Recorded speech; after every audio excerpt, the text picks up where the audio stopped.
Good afternoon, Facebook people. This is Facebook Live by me, Wayne Koval, and of course you already know that.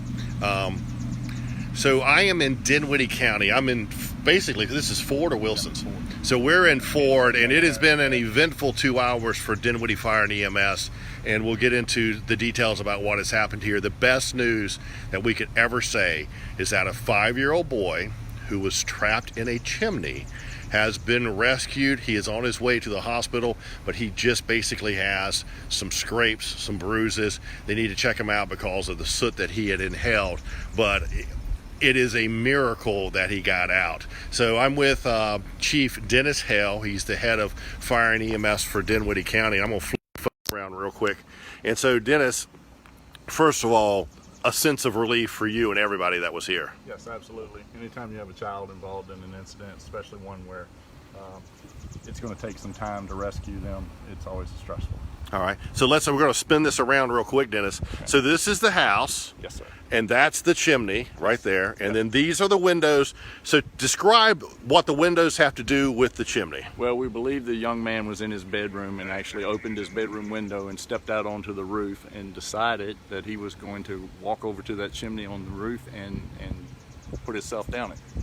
And he didn't go down head first, though, which is interesting. He went in, best we could do, he went in feet first, because when we finally got to him, he was feet down in the bottom of the chimney. Yeah.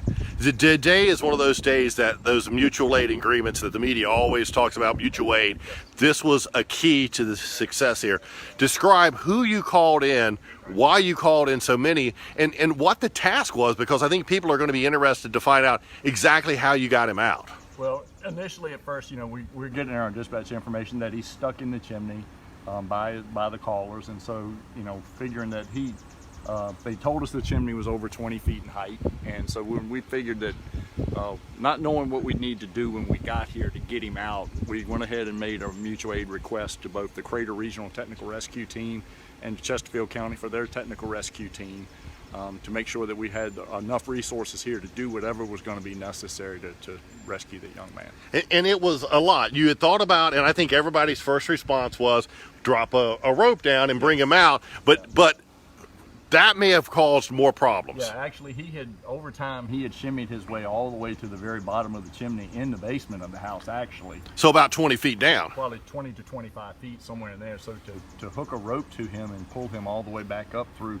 what's basically an 8x10 flue that he's wedged in, we were just scared that we would either do more damage, or not knowing what he came past coming down, would we wedge him against something going back up. And you said earlier, or the chimney collapse. Or the chimney, we don't know the condition of that chimney. It's not in use, probably hasn't been used in several years.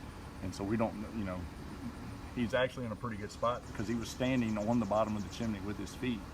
The problem is all we had was about a 4-inch round access hole that we could see basically about it at his belly button. Right.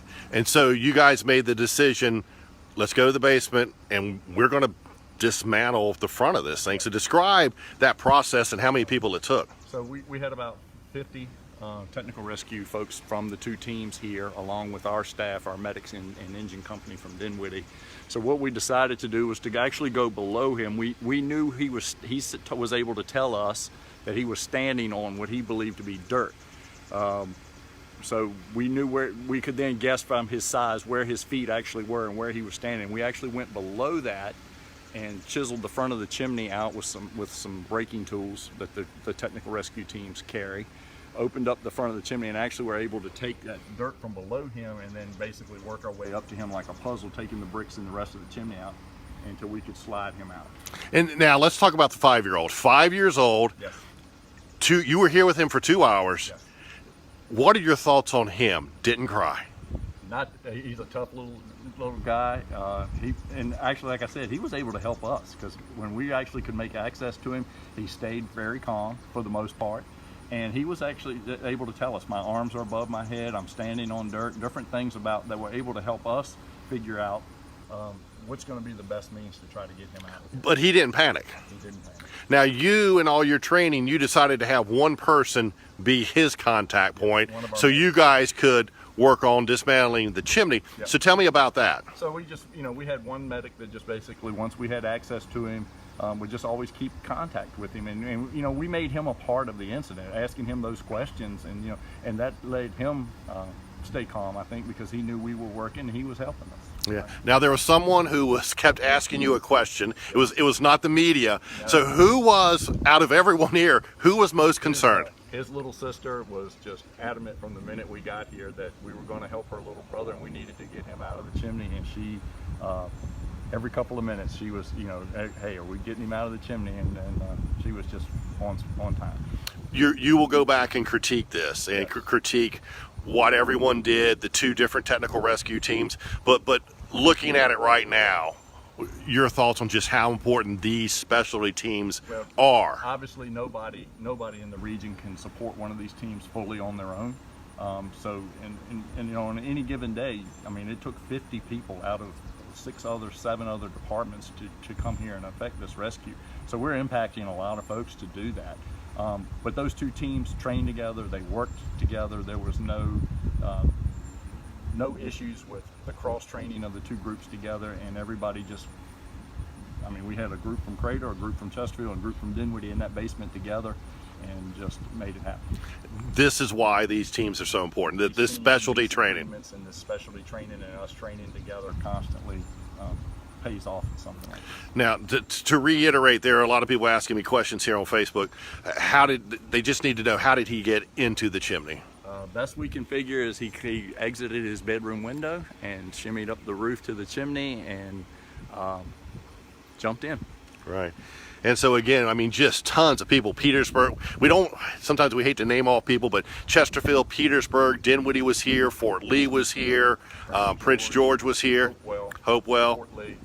Yeah. So, I mean, all of those folks come together to form those teams. They train together on a routine basis. Those two teams spend a lot of time at an event called Rescue Challenge every year, working together around the state. And so when it all comes together and just clicks like that, that's what makes it worthwhile. Let's talk about the 5-year-old. Where is he now, and when do you think he'll be home? We transported him to Southside Regional mainly for scrapes and bruises, and we were a little concerned with the amount of soot that he may have inhaled, because he had some soot around his mouth and stuff.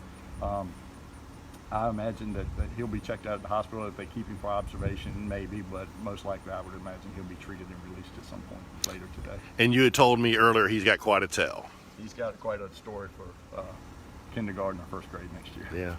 All right, folks, I'm going to flip it back over around to me. So again, a successful rescue operation here in Dinwiddie County. You know, it's interesting, it took 2 hours, but these things take time. It took a lot of time and effort to try to formulate the plan, make sure everything was going to happen the way it needed to happen.